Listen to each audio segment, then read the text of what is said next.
En nuestro programa anterior, amigo oyente, presentamos una breve introducción a este capítulo 9 del libro de Daniel, y entonces dijimos que este ha sido considerado por muchos expositores bíblicos como uno de los capítulos más destacados, uno de los grandes capítulos de la Biblia. Estamos seguros que muchos de nosotros estamos de acuerdo con esto. Este capítulo 9 se divide en dos partes principales. Una de ellas es la oración de Daniel en los primeros 21 versículos.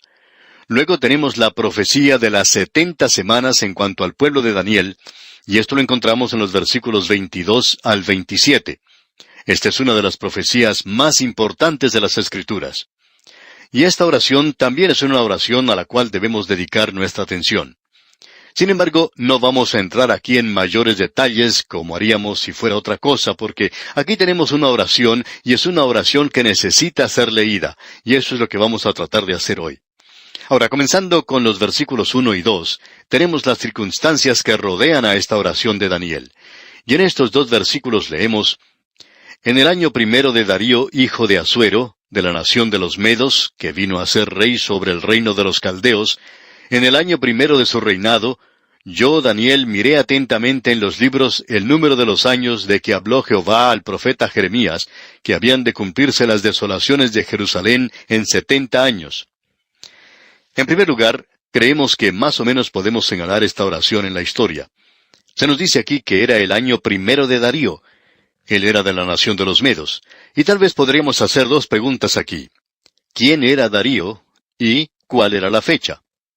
Bueno, Darío es de Media y puede ser identificado como Ciraxeres II de la historia secular. Ya lo hemos mencionado anteriormente allá en el capítulo 5 de este mismo libro de Daniel, versículo 31. También diríamos que Darío es más un título oficial que un nombre.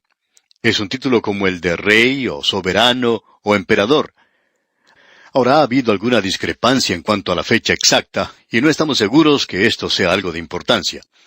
El Dr. Newell dice que la fecha era alrededor del año 538 a.C. Culver, por su parte, dice que fue 536 a.C. No estamos seguros, pero cualquiera de esas fechas encajaría en los antecedentes. Este hombre conquistó a Babilonia en el año 538 a.C. Como hemos leído, esto tuvo lugar durante el año primero de su reino. Daniel, para ese entonces, está viendo que otro gran imperio mundial está tomando forma, y él se está preguntando en cuanto al futuro, y especialmente al futuro de su propio pueblo. Él comienza a estudiar la palabra de Dios. Él lee y descubre que Jeremías el profeta había dicho que ellos iban a estar en la cautividad por 70 años. Ahora esta expresión, en el año primero de su reinado, ubica a este capítulo en el mismo contexto que el capítulo 8, y eso tuvo lugar en el tercer año de Belsasar. Y esto indica que hemos llegado ahora al final de este período de 70 años. Es hora de que este pueblo tenga la oportunidad de regresar a su propio país. Daniel estaba preocupado en cuanto a esta gente. Creemos que se preocupaba por el pequeño cuerno del capítulo 8 que iba a levantarse, y así sucedió, y que era Antíoco Epífanes, el rey sirio de la dinastía Seleucida. Este hombre tomó a Jerusalén y profanó el templo. Él colocó allí un altar a Júpiter, según lo nombran los romanos, y Daniel estaba inquieto en cuanto a su pueblo, porque por cierto que este pequeño cuerno que iba a crecer había abusado mucho de ellos, y así sucedió. Ahora, los 70 años que Dios había predeterminado para la cautividad de su pueblo están mencionados allá en Jeremías capítulo 25, versículo 11. Leamos ese versículo. Toda esta tierra será puesta en ruinas y en espanto, y servirán estas naciones al rey de Babilonia 70 años. Y en Jeremías 29, versículo 10 leemos, Porque así dijo Jehová, cuando en Babilonia se cumplan los 70 años, yo os visitaré y despertaré sobre vosotros mi buena palabra para haceros volver a este lugar, es decir, de regreso a Jerusalén. Usted debe recordar que Daniel había estado estudiando la profecía de Jeremías en cuanto a estos 70 años. Ahora, cuando el ángel Gabriel utilizó esa expresión de 70 semanas, que vamos a ver, él está extendiendo el tiempo de 70 años, y las 70 semanas cubrirán todo el tiempo de la nación de Israel en esa época de prueba, antes que el reino sea establecido sobre la tierra. Bien, vamos a pasar ahora a esta oración antes de ver la respuesta que Dios le dio a él. Y queremos que usted preste atención a esta oración. Sencillamente queremos que la escuche. Revela lo diferente que la oración era en aquel día y de lo que es para nosotros hoy. Aquí tenemos las condiciones de la oración por Daniel. En los versículos 3 y 4 de este capítulo 9 de Daniel, él dice, «Y volví mi rostro a Dios el Señor, buscándole en oración y ruego, en ayuno, cilicio y ceniza. Y oré a Jehová mi Dios, e hice confesión diciendo, Ahora, Señor, Dios grande, digno de ser temido, que guardas el pacto y la misericordia con los que te aman y guardan tus mandamientos. Ahora el Señor Jesucristo ayunó, pero el ayuno nunca se le había dado al pueblo de Dios como una reunión o servicio. Es algo que uno hace además de lo otro. El Señor Jesucristo ayunó y se menciona en la iglesia primitiva que había muchos allí que ayunaban. Por ejemplo, tenemos que el apóstol Pablo les escribió a los Corintios, y en su segunda epístola a los Corintios, capítulo 11, versículo 27, dice, «En trabajo y fatiga, en muchos desvelos, en hambre y sed, en muchos ayunos, en frío y en desnudez». Creemos que aquí debemos agregar que Daniel demostró un propósito persistente en la oración. Usted recuerda que aún Jacob dijo en su oración, «No te dejaré ir hasta que me bendigas». Amigo oyente, esta oración de Daniel es una oración muy personal, y le concierne a él y a su pueblo. Y uno encuentra aquí en esta oración que él usa el pronombre personal yo, nosotros y nuestro. Y eso lo usa por más de 40 veces. Usted recuerda que cuando observamos el capítulo 4 de Daniel, vimos allí que Nabucodonosor utilizaba este mismo pronombre una y otra vez. Ahora alguien nos va a decir, ¿cuál es la diferencia entonces? Bueno, para Nabucodonosor era una señal de orgullo, una señal de haberse elevado mucho. ¿Y cuál es el contraste? Uno tiene que leer esta oración y el contraste es algo muy señalado. Aquí demuestra humildad, confesión y confusión de rostro, mientras que en el capítulo 4 se usa en orgullo y adoración propia, la gran Babilonia que yo he edificado. Daniel se encuentra ahora sobre su rostro ante Dios y él reconoce los atributos de Dios. En primer lugar vimos que él se apoya en su relación personal con Dios. Notemos cómo se dirige. Él dice, mi Dios. Él está apelando a Dios en una forma muy personal. Él está haciendo ante él su confesión. Él habla de la grandeza de Dios y dice que es digno de ser temido. Uno debe mantener respeto ante Dios. Uno no juega con Él. Si uno hace eso, bueno, eso es todo lo que hace. Como los niños cuando juegan a la escuelita, cuando juegan al profesor y todo eso. Uno simplemente está jugando a ir a la iglesia. Ahora Dios no solo hace promesas y pactos, sino que los cumple. Él es inmutable, por tanto, Él es fiel. Él es un Dios de misericordia, y fue por su misericordia que esta nación fue preservada, y es por su misericordia que usted y yo, amigo oyente, hemos sido traídos hasta este momento presente. Y es por su misericordia que Él nos salva. Allá en el libro de Lamentaciones, capítulo 3, versículo 22, Jeremías dice, «Por la misericordia de Jehová no hemos sido consumidos, porque nunca decayeron sus misericordias». Es decir que Dios es misericordioso, y Él espera que nosotros hagamos lo que decimos que vamos a hacer, y Él espera ser obedecido. Ahora notemos la confesión del pecado de Daniel en los versículos 5 y 6 de este capítulo 9 de su libro. Hemos pecado, hemos cometido iniquidad, hemos hecho impíamente, y hemos sido rebeldes, y nos hemos apartado de tus mandamientos y de tus ordenanzas. No hemos obedecido a tus siervos los profetas, que en tu nombre hablaron a nuestros reyes, a nuestros príncipes, a nuestros padres y a todo el pueblo de la tierra. Note usted que dice, hemos pecado. Aquí Daniel se identifica a sí mismo con su pueblo cuando estaban allá en su tierra, cuando ellos se rebelaron contra Dios y fueron llevados a la cautividad. Él es específico en su confesión. Él menciona cada pecado aquí, cada iniquidad y maldad y rebelión y desobediencia y su negación a escuchar a los profetas de Dios. Él escribe todo esto, no deja nada por fuera. Opinamos, amigo oyente, que la confesión de los pecados significa sencillamente eso. No quiere decir el ir y decir, he pecado. Quiere decir que uno va y dice, he hecho esto, he hecho aquello y aquello otro. Amigo oyente, cuando su esposa le pide a usted que vaya al almacén o al supermercado a comprarle algo, ella no le dice, ve al supermercado y consígueme algunas mercancías. Ella siempre le da una lista, ¿verdad? Usted va y le compra eso, aquello y eso otro, 4, 5, quizá más cosas. Y uno tiene que ir y comprar lo que está en esa lista. Y pensamos que la confesión de los pecados es exactamente lo mismo. Uno tiene que mencionar cada cosa. Ahora alguien quizá nos va a decir, bueno, eso es algo terrible, inicuo. Sin embargo, amigo oyente, debemos llamar las cosas tal cual son. Él sabe lo malo que somos. Nosotros necesitamos confesar las cosas, de modo que es necesario que nos acerquemos delante de Él de esa manera.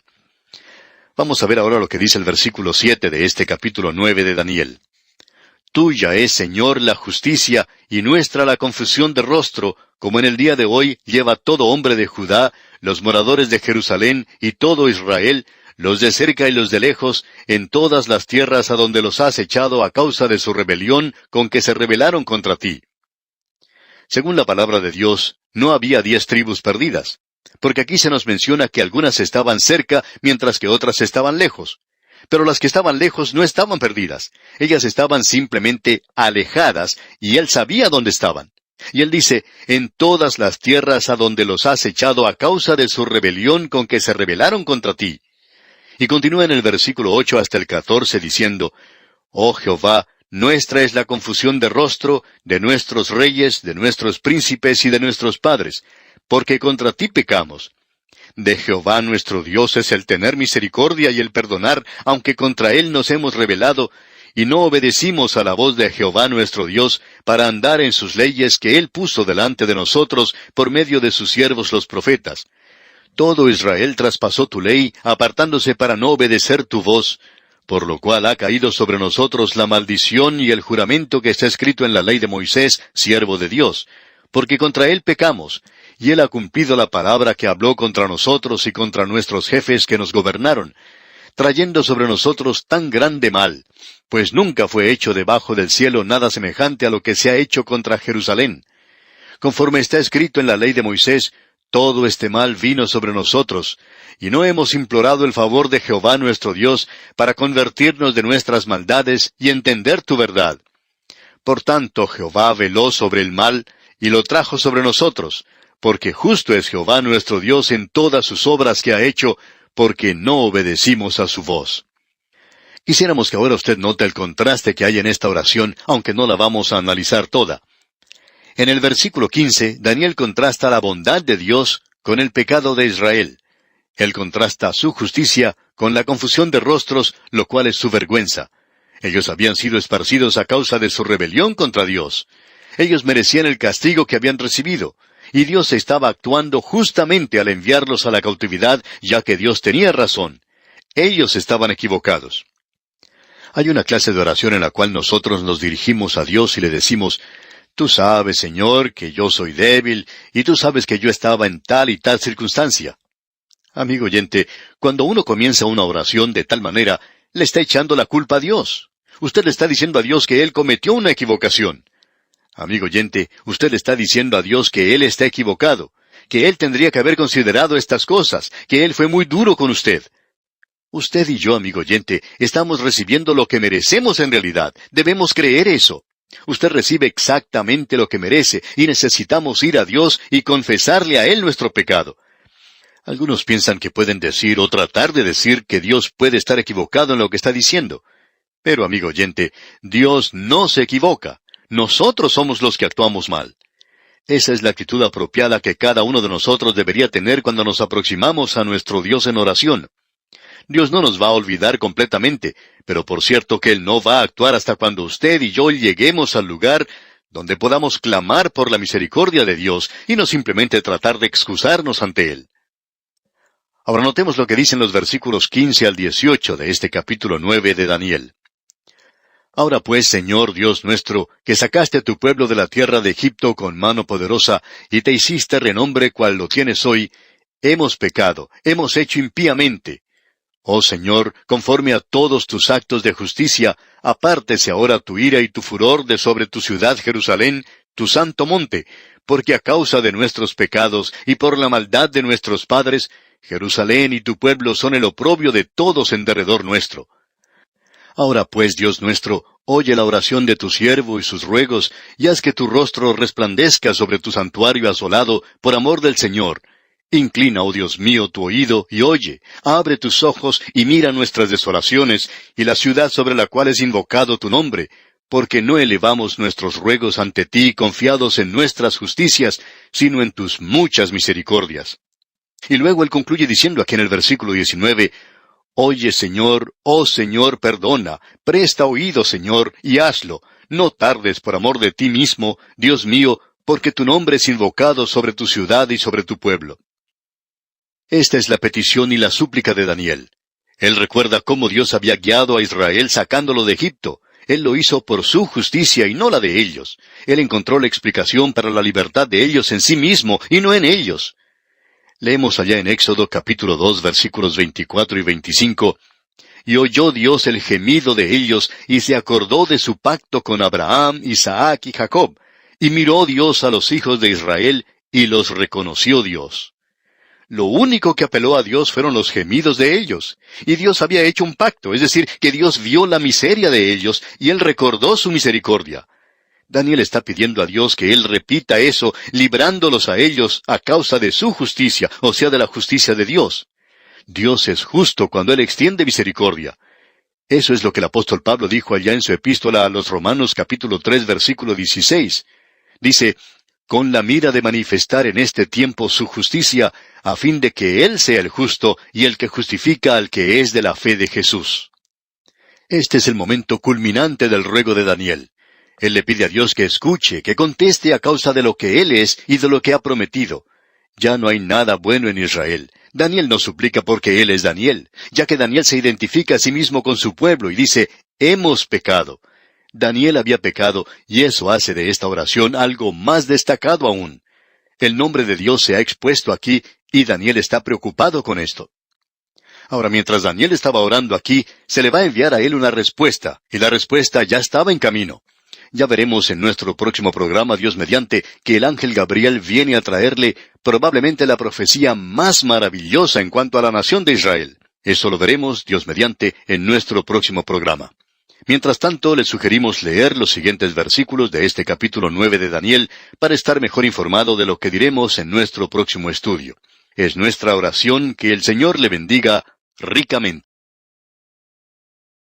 Volvemos hoy, amigo oyente, a nuestro estudio en este libro de Daniel, y estamos en el capítulo 9, y vamos a comenzar leyendo el versículo 20, y dice Daniel, aún estaba hablando y orando y confesando mi pecado y el pecado de mi pueblo Israel, y derramaba mi ruego delante de Jehová mi Dios, por el monte santo de mi Dios. Quisiéramos que usted note, amigo oyente, lo que aquí está diciendo Daniel. Él dice, mi pecado. Daniel confiesa que él ha pecado. Ahora, no estábamos seguros si debíamos o no decir esto de manera muy directa. Uno no puede encontrar en ninguna parte de la palabra de Dios alguno de los grandes pecados que pudo haber cometido Daniel. Nosotros siempre hemos enfatizado que nunca nadie ha sido salvo guardando los 10 mandamientos.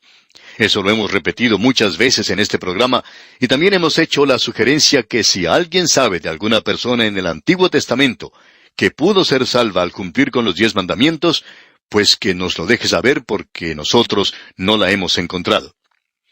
En cierta ocasión, un joven estudiante universitario se acercó a su pastor y le dijo, «Usted siempre está diciendo que no hay nadie en el Antiguo Testamento que haya sido salvo cumpliendo los 10 mandamientos y que nunca pecó.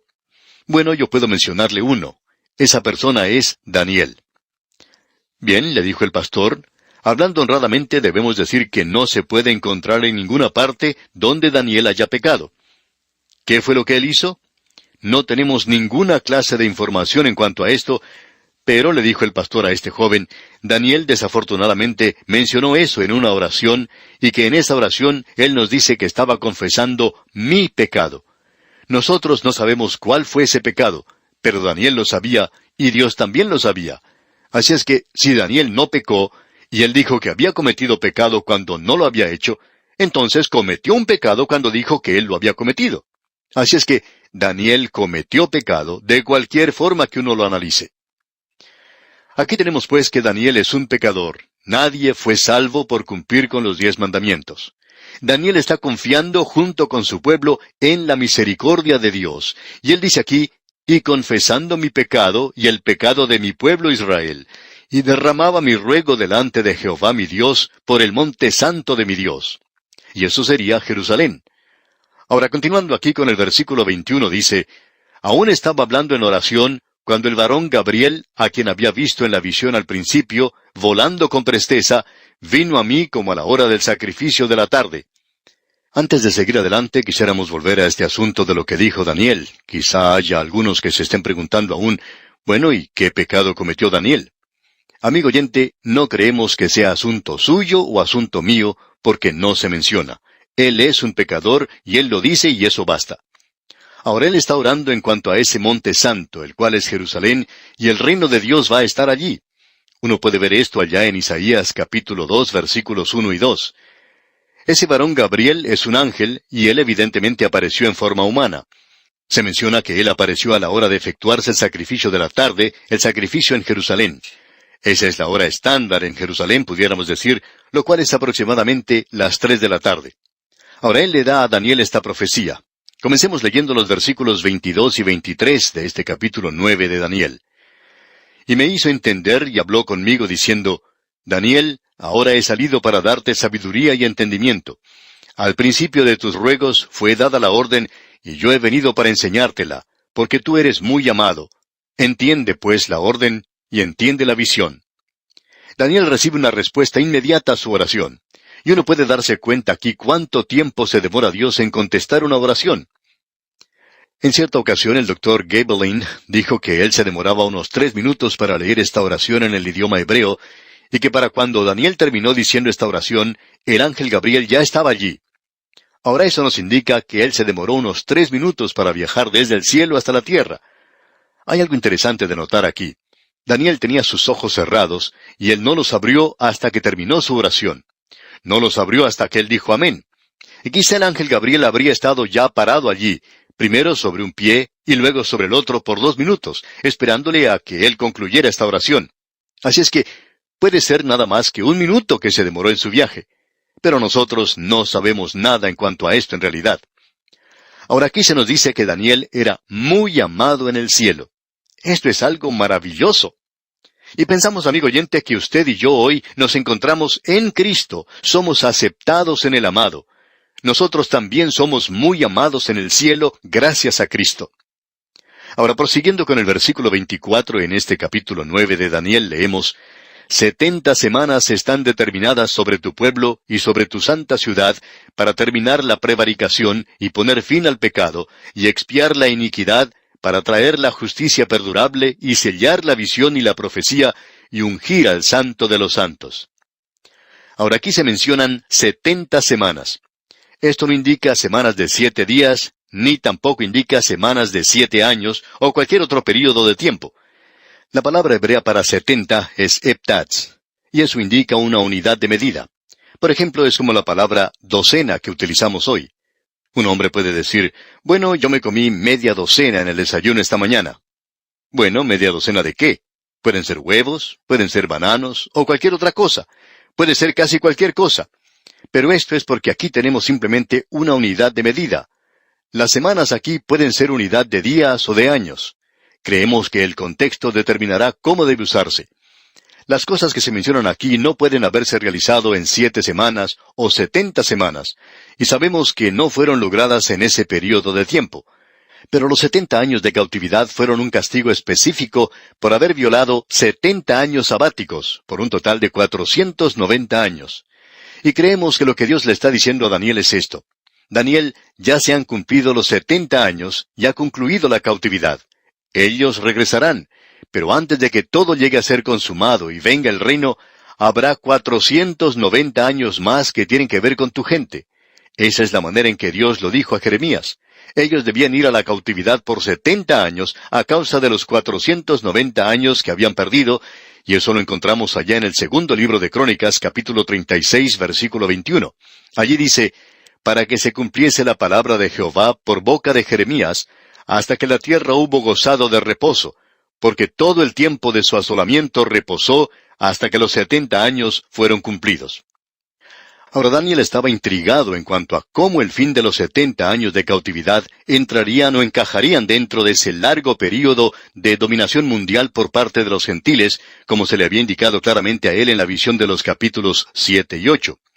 Él obviamente pensaba que al final de los 70 años, su pueblo podría regresar a su tierra, que el Mesías prometido vendría y que el reino que le había prometido a David sería establecido. ¿Cómo podrían ser ciertas estas dos cosas? Estamos seguros que a él le parecía que esto podría ser reconciliado y que también creaba lo que parecía ser una profecía contradictoria. Las 70 semanas responden a dos preguntas.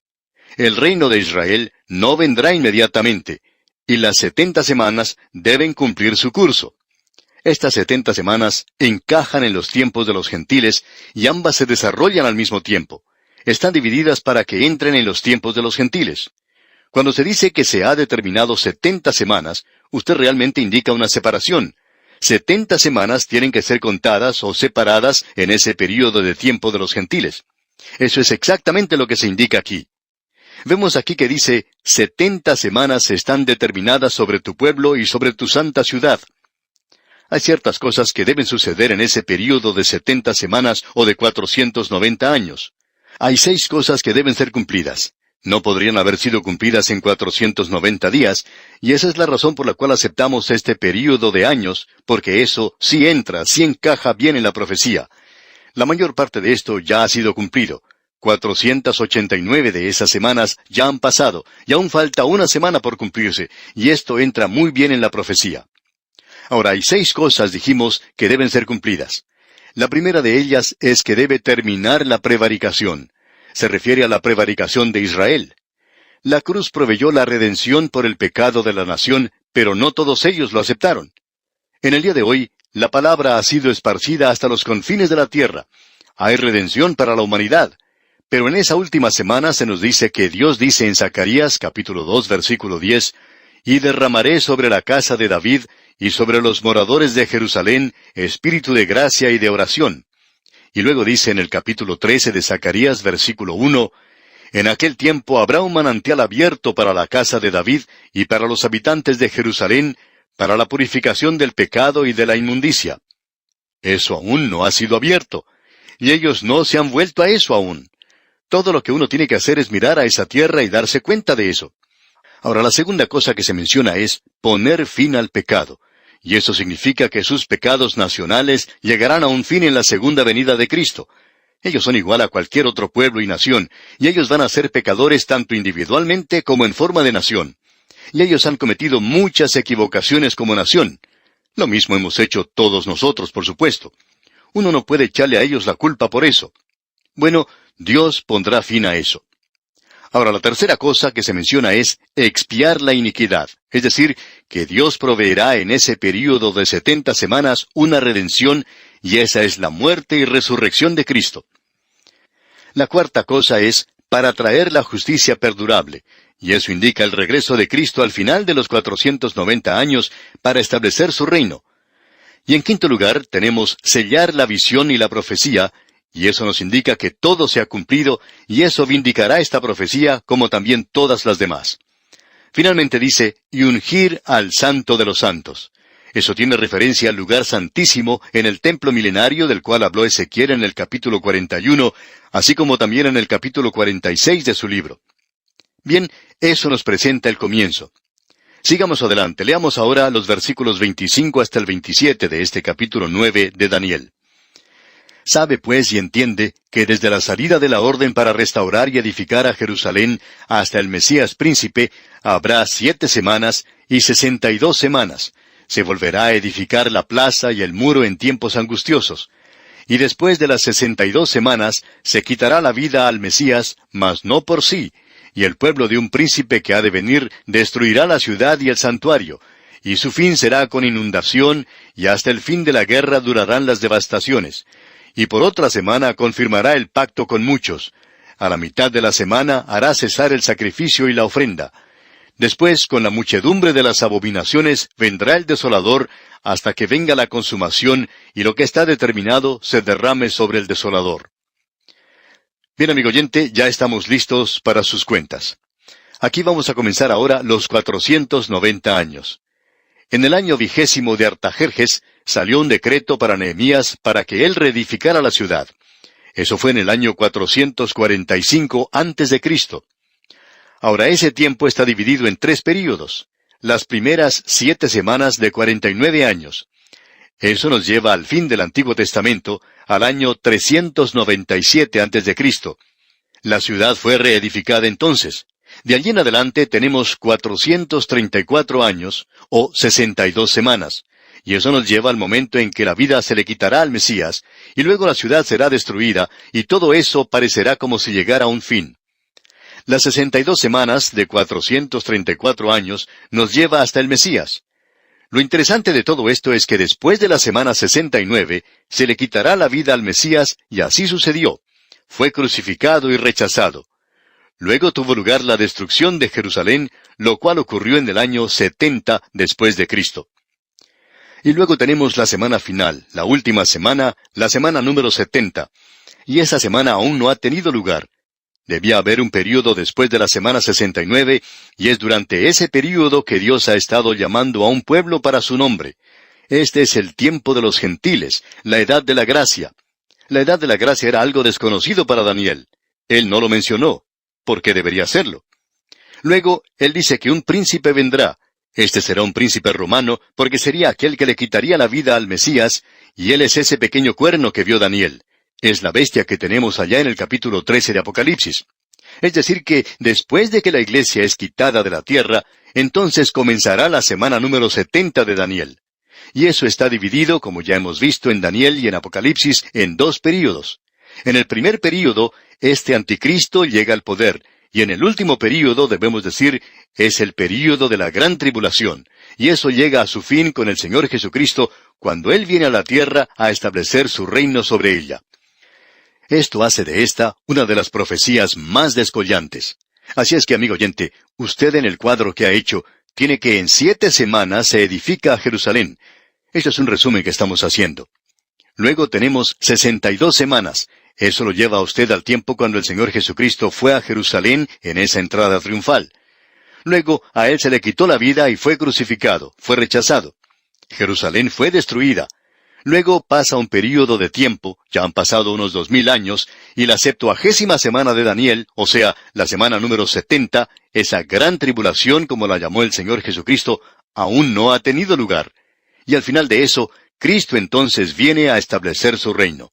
Y así, amigo oyente, concluimos nuestro estudio de este capítulo 9 de Daniel, y esperamos que usted piense y medite en lo que hemos dicho y estudiado en esta porción. Una buena recomendación sería que usted vuelva a leer esta parte que hemos estudiado hoy. Dios mediante, en nuestro próximo programa, entraremos a estudiar el capítulo 10 de Daniel. Que Dios le bendiga en gran manera, es nuestra ferviente oración.